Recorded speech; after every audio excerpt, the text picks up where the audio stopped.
வணக்கம், welcome to Chitra Murali's kitchen. இன்னைக்கு நம்ம வந்து நோம்படை தான் பார்க்க போகிறோம். அதாவது காரடையா நோம்படை தான் நம்ம இன்னைக்கு பண்ண போகிறோம். ஃபர்ஸ்ட் வந்து வெள்ளை அடை பண்ணிடலாம். அதுக்கு வந்து 1 கப் அரிசி மாவு எடுத்துக்கிட்டிங்கன்னா 1 கப்பு வெல்லம் கரெக்டாக இருக்கும், 2.5 கப்பு தண்ணி பர்ஃபெக்டாக இருக்கும். அந்த 1 கப்பு அரிசி மாவு வந்து கோல மாவு பதத்துக்கு நம்ம வறுத்து வச்சுக்கணும். ஸோ நான் கோல மாவு பதத்துக்கு வறுத்துருக்கேன். பாருங்க தெரியுதா? கோலம் போட வரணும், அவ்வளோதான். ஸோ இப்போ வந்து இதுக்கு வெல்லமும் கரையை விட்டு ரெடியாக எடுத்து வச்சுருக்கேன். நீங்கள் எந்த கப்பில் எடுத்துக்கிறீங்களோ அதே கப்பில் தான் அளந்துக்கணும். நான் வந்து இந்த டம்ளரில் எடுத்துட்டேன். இதில் 2.5 டம்ளர் தண்ணி விட போகிறேன். வெள்ளை கரைசல் இது 1 டம்ளர். வெள்ளை கரைசல் எவ்வளோ இருக்குன்னு பாருங்கள். அதுக்கப்புறம் தகுந்த மாதிரி நம்ம மிச்சத்துக்கு நார்மல் வாட்டரை விட்டுக்கலாம். ஒரு 1.5 கப் இருந்ததா, மேலே கொஞ்சம் தண்ணி விட்டேன். 1/2 டம்ளர் வெள்ளை கரைசல் நல்லா கொதிக்கட்டும். நான் வந்து வெள்ளை காராமணி எடுத்திருக்கேன். அதை நான் வேக வச்சிருக்கேன். நீங்கள் ஊற வச்சுட்டும் வேக வச்சுக்கலாம். அப்படி இல்லை மறந்துட்டிங்கன்னா ஒன்றும் பிரச்சனை இல்லை. குக்கரில் வந்து போட்டுட்டு லைட்டாக கை பொறுக்கிற சூட்டுக்கு வறுத்துக்கோங்க. வறுத்துட்டு தண்ணியை ஊற்றி வேக வச்சு எடுத்துக்கோங்க. பாருங்க, வெள்ளை காராமணி வேக வச்சு ரெடியாக வச்சுருக்கேன். சிகப்பு காராமணியும் எடுத்துக்கலாம், வெள்ளையும் எடுத்துக்கலாம். இப்போ இந்த வெள்ளை கரைசலில் காராமணி சேர்த்துடலாம்.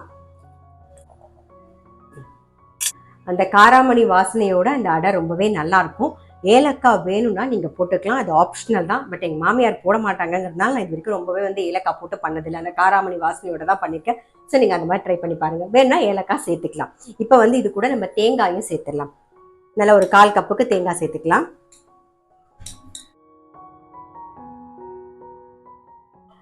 இந்த மாதிரி கொதிச்சா போதும். பாருங்கள், இந்த மாதிரி கொதிச்சா போதும். இப்போ அடுப்பை சிம்மில் வச்சிடலாம். அடுப்பை சிம்மில் வச்சுட்டு வறுத்து வச்சிருக்கிற மாவை சேர்த்து கைவிடாமல் கலருங்க.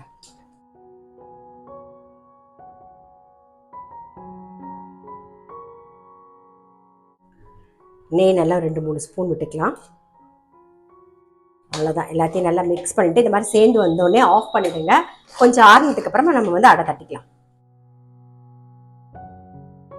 கொஞ்சமாக ஆறி இருக்கு, கையில் நெய் தடவிண்டு இந்த மாதிரி அடையை தட்டி வச்சிடலாம். நம்ம பாருங்கள், இட்லி தட்டுலேயும் வந்து நெய் தடவி வச்சுருக்கேன்.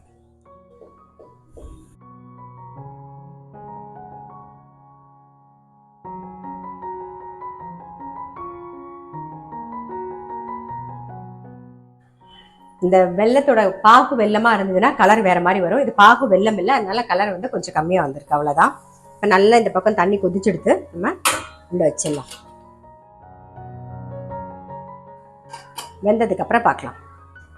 பாருங்கள், நல்லா வெந்தெடுத்து தெரியும், கையில் ஒட்டாமல் தான் வரும். சரி, அப்படி ஆறினோடனே எடுத்துடலாம். நம்ம வெள்ளடை ஆறட்டும். அதுக்குள்ளே வந்து உப்படைக்கு நம்ம வந்து மாவு வந்து ரெடி பண்ணிக்கலாம். அதுக்கு வந்து மாவு வறுக்கணுங்கிற அவசியம் கிடையாது. நம்ம ஸ்ட்ரெயிட்டாக அப்படியே பண்ணிடலாம். ரொம்ப சிம்பிள், டக்குன்னு முடிச்சிடலாம். இதுக்கு வந்து கடுகு, கொஞ்சம் பச்சை மிளகாய், கருவேப்பிலை, தேங்காய் எண்ணெயில் பண்ணால் தான் நல்லாயிருக்கும். நான் வந்து பேனில் தேங்காய் எண்ணெய் விட்டுருக்கேன். இதுக்கு கொஞ்சம் கடுகு சேர்த்துக்கலாம், பச்சை மிளகாய், கொஞ்சம் கருவேப்பிலை, பெருங்காயப்பொடி. இதுக்கும் வந்து 1 டம்ளர் மாவு எடுத்திருக்கேன். 2 டம்ளர் தண்ணி கரெக்டாக இருக்கும். ஸோ 2 டம்ளர் தண்ணி விட்டால் போதும். ஸோ இந்த இதில் எடுத்ததுனால அதே டம்ளரில் 2 டம்ளர் விட்டுக்கிறேன். தேவையான உப்பு, தேங்காய் நல்லா ஒரு 2-3 டேபிள் ஸ்பூன், 1/4 கப்புக்கு சேர்த்துக்கலாம். வேக வச்ச வெள்ளை காராமணி, தண்ணி நல்லா கொதிச்செடுத்து மாவு போட்டுட்டே அப்படியே கிளறி விட்டுடலாம். மாவு பாருங்கள் நல்லா சேர்ந்து வந்துடுத்து, தெரியுதா? நான் சொன்ன மாதிரி 1 டம்ளர் மாவுக்கு 2 டம்ளர் தண்ணி கரெக்டாக இருக்கும். அவ்வளோதான். ஆஃப் பண்ணிடுறேன். ஆறுனதுக்கு அப்புறமா நம்ம அடை தட்டிக்கலாம். இதுக்கு உப்படையும் இதே மாதிரி தட்டி எடுத்துக்கலாம். நம்ம உப்படையும் வச்சுருவோம். நல்லா வெந்ததுக்கப்புறம் பார்க்கலாம். வெள்ளடை வேக வச்சு எடுத்தாச்சு எல்லாமே. ஸோ இந்த உப்படை வெந்ததுக்கப்புறம் பார்த்துடலாம். உப்படையும் வெந்திருக்கும், கையில் ஒட்டாமல் வரும். ஸோ வெந்தெடுத்து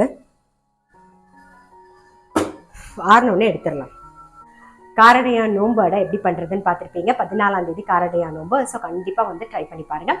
நான் அடுத்த வீடியோவில் சந்திக்கிறேன். நான் சொன்ன அளவில் கரெக்டாக பண்ணிங்கன்னா பர்ஃபெக்டாக அடை ரொம்பவே கரெக்டாக வரும். வெள்ளம் மட்டும் பாகு வெள்ளமாக வாங்கினீங்கன்னா அந்த அடையோட கலர் வந்து ரொம்பவே நல்லாயிருக்கும். அதாவது வெள்ளை அடைக்கு வந்து 1 கப்பு அரிசி மாவு எடுத்துக்கிட்டிங்கன்னா 1 கப்பு வெல்லம் 2.5 கப்பு தண்ணி கரெக்டா இருக்கும். நல்ல வெள்ளை கரைசல் பண்ணிக்கோங்க. அதுக்கப்புறமா தண்ணியை அளந்து ஊத்துங்க. 2.5 கப்பு இருக்கணும், அவ்வளவுதான். அதே மாதிரி உப்படைக்கு வந்து 1 கப் அரிசி மாவுக்கு 2 கப்பு தண்ணி பர்ஃபெக்டா இருக்கும். உப்படைக்கு வறுக்க வேண்டாம், வறுக்கணுங்கிற அவசியம் இல்லை. ஆனா வெள்ளடைக்கு லைட்டா கோலமாவு பதத்துக்கு வறுத்துக்கோங்க, அவ்வளவுதான். ரொம்ப ரொம்ப சிம்பிள். நான் சொன்ன அளவுல பண்ணீங்கன்னா பர்ஃபெக்டா வரும். கண்டிப்பா ட்ரை பண்ணி பாருங்க. நான் அடுத்த வீடியோல சந்திக்கிறேன்.